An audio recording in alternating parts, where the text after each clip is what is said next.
In the lands of Tamriel, portals have opened before, but none quite like this. Long ago, a strange portal emerged from the waters of Nibbon Bay, a gate of stone and madness leading not to Oblivion, but to the mind of a dead Red Prince. I first encountered it years ago in the lands of Cyrodiil, but only now I've brought it back here. Hail and well met, traveler. This is Arvania Constructions, a forge of wonders, where each work opens a gate to another world. I saw the portal had changed. Its faces now bore a touch more life, more intent. So I set my own carving to follow that spirit. I deepened the gaze and gave the eyes their pupils, shaped the beard with gentler care, and corrected the nose where stone had once faltered. Emerged from arcane design, wrought not by hammer nor chisel, but from strands of liquid matter, woven in countless layers until the intangible gained form and the imagined became real.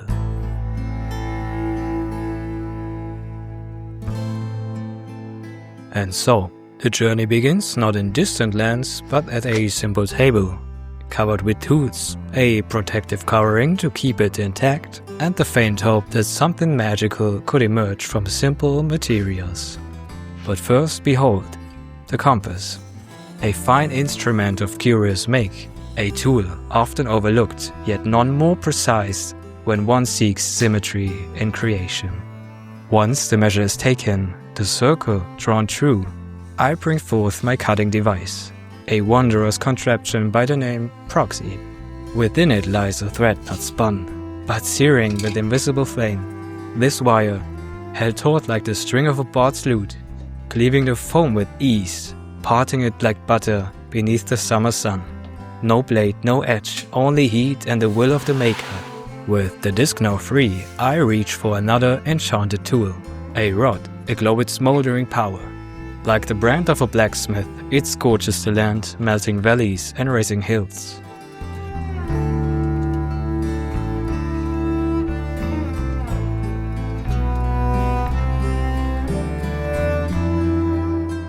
I drag it across the surface, and the very ground yields, its shape reshaped by fire.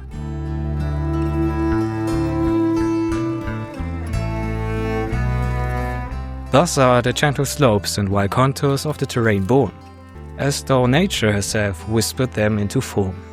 Now comes the shaping of the sacred ground, a delicate task not fit for brute force but a steady hand and a keen eye. With a blade so fine it dances across the surface like a mad scribe etching forbidden runes into the flesh of the earth, I carve away the ground where the gate shall one day rise. Oft do I hold my carving, and with reverence place the structure upon its destined ground to test the fit. For the soil must yield not only space, but symmetry. Once the foundations are made sure, I summon again the wand of fire, a rod that burns not with flame, but with an unseen heat. With this scorching wand I etch caverns and hollows into the outer ring. Beside the gate to be, I set down a modest flask of water, letting it spill into a shallow pool upon the desk of mine. A sheet of coarse parchment lies beside it.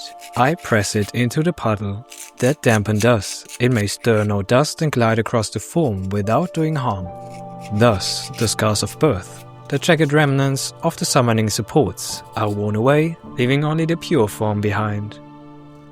And when the time comes to bind this relic to the earthen base, I reach for the alchemist's bond, a clear, swift essence known in modern tongues as cyanoacrylate. But lo, for greater hold, I summon a pinch of white ash. Not bone meal, but baking powder. Beware though, where smoothness is desired, this blend must be shunned, for it leaves behind the grisly residue of its haste, a rough magic unsuited to subtle craft.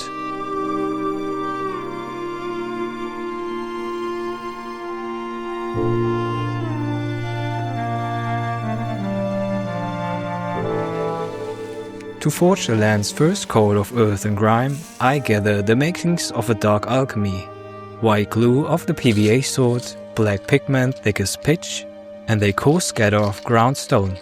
I mix these elements, adding water till the brew stirs smooth. To this I add a pinch of bird sand for finer texture, funneled through a vessel of cunning, a spice shaker with holes both wide and narrow. I choose the finer gate that only the tiniest grains may fall, leaving the roughest stones behind, for this work is of delicate scale. This mixture of glue, pigment and earth serves well in shaping grounds where none have walked before. I dab it upon the land and stones at the gate alike, blending seam and scar until the realm is as one. The gate's summit receives the same treatment, its crown blackened with grit and glue. Behind the gate rise crude formations of rock. There too I put on a paste.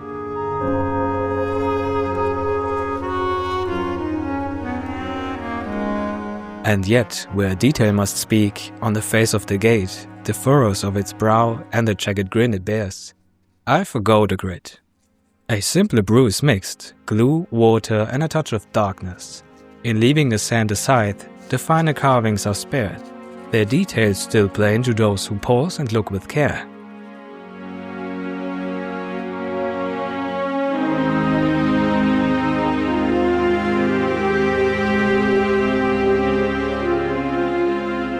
Once dried, the surface reveals where more care is needed. Smooth surfaces where wilderness should reign. There I return, paste in hand, and coat them anew. Now comes the time of color and liveliness. From my trove of pigments, I draw forth the hues of soil and shadow, deep umbers and the greens of moss and mire, joined by pale beige, spectral lilac and the black of cinders, the white of chalk, and all manner of tones that lie between. I begin with a humble mixture, grey touched with brown, spreading it across the land to banish the void of blackness that came before. With this stroke, life begins to return to the once forsaken ground, as if the soil remembers the sun.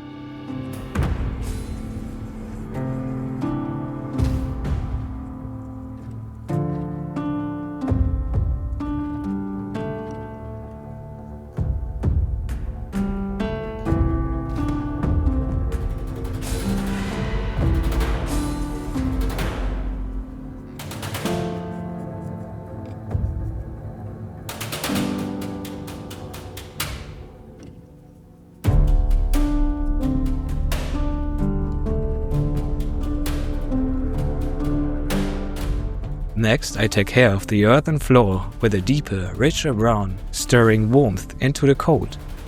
And then, with a touch of red-tinged deer, I strike the same ground once more, dabbing softly upon the surface and along the sides, upon the mantle of earth that girds this realm.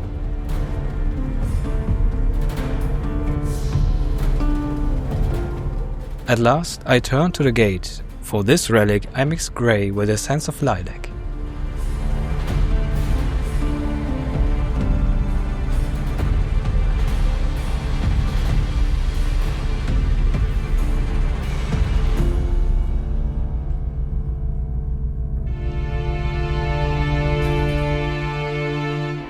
With a touch of mossy green, I mark the places where life takes hold. Patches of quiet growth nestled upon the time-worn soil.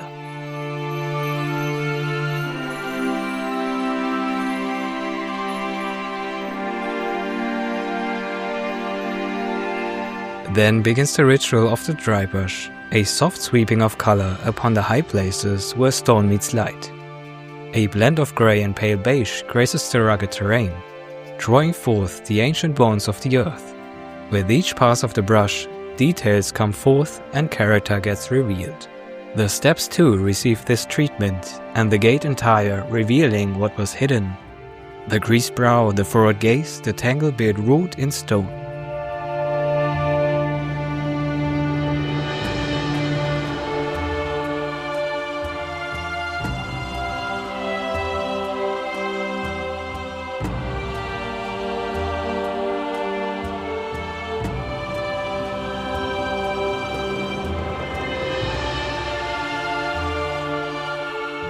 A hue of yellow-green follows, brushing once more the grassy stretches, subtle hints of wild growth upon the ground, where time has allowed nature to take root.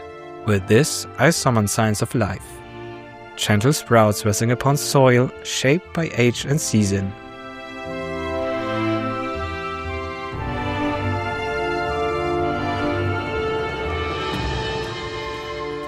Now the storm. Flecks of color cast with purpose. First green, then brown, then beige. Splattered by brush as if winds and age had torn at the land, scarring it gently with story and wear. A final stroke of light grey and beige is laid upon the ridges and crowns, awakening the highest points once more to the eye. And then, into the very mouth of the portal, I pour a pale lilac flame. Bright and otherworldly, it touches the steps, the scattered stones nearby. With paler shade brushed in dry, fleeting strokes, the threshold stirs beneath a spectral gleam.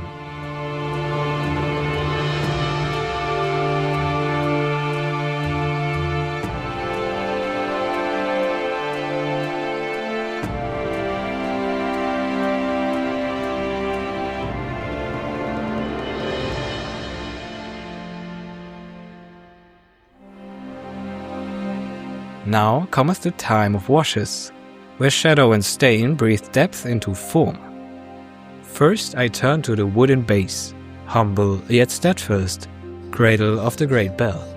Upon its surface I lay a dark and earthen wash, a draught of umber, soot and violet. With careful hand I blot away the excess, that the grain, the very veins of the wood, may still be seen, whispering of the tree from whence it came. A second wash follows, lighter of hue, a slight touch of softened reddish brown, warming the timber.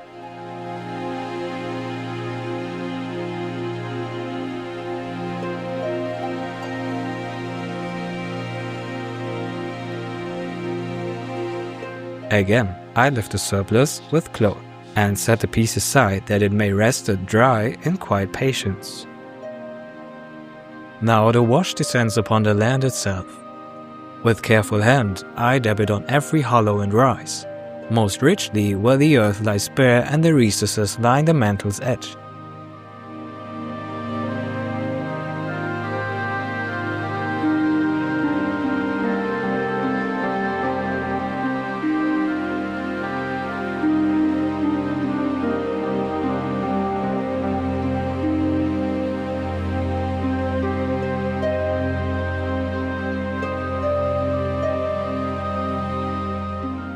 Gently, I pass it across the face as well, letting shadow pool with the furrows and deepen the hollow at the crown. Thus does the figure awaken once more, its contours sharpened, its spirit drawn forth from the stone.